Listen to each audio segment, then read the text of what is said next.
tant que chef de corps, c'était ma 3e affectation à Castres. Nous avons suivi une préparation pendant 6 mois avant de partir en Afghanistan.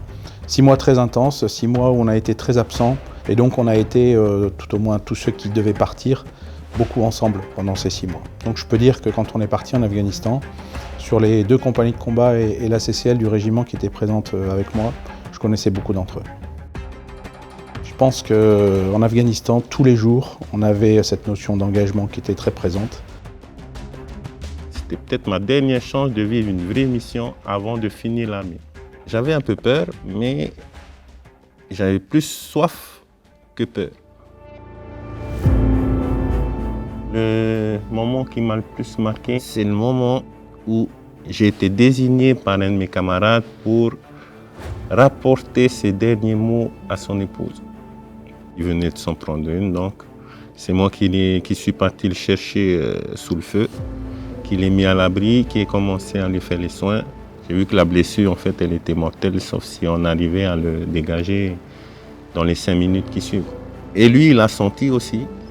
Et à ce moment-là, il m'a désigné pour dire à sa femme qu'il l'aime, et qu'il aime ses enfants.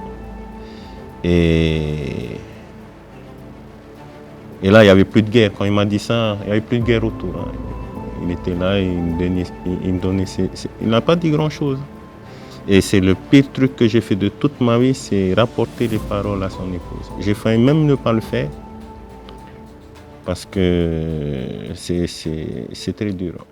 Un des autres moments qui m'a le plus marqué ce soir-là, c'est donc mon exfiltration de la zone. J'ai dû faire le mort pour survivre. J'étais immobilisé, je ne pouvais pas descendre. J'avais une balle dans la cuisse et j'avais un éclat dans le mollet gauche et j'avais l'épaule déboîtée. En fait, c'était ce qui me gênait le plus. Du coup, j'ai attendu la tombée de la nuit et là, je m'exfiltre. Je fais un lacet, je redescends, je boite, je continue à me casser et là, je sens une présence. Une présence bizarre qui m'arrête net. Mon instinct me disait arrête-toi. Et je regarde vers le ciel et là je vois une ombre d'hélico qui vient vers moi. Je ne l'entendais pas, c'était bizarre, je ne l'entendais pas. Et donc là j'ai eu peur. Je me suis dit, putain, il doit être derrière sa gâchette là. J'ai eu l'intelligence de lui faire un signe. Donc tout doucement, avec ma main encore valide, je lui fais des signes, tout doucement. Je lui fais ça.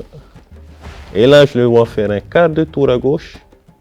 Et il a lancé au moins une salve de 5 ou 6 roquettes.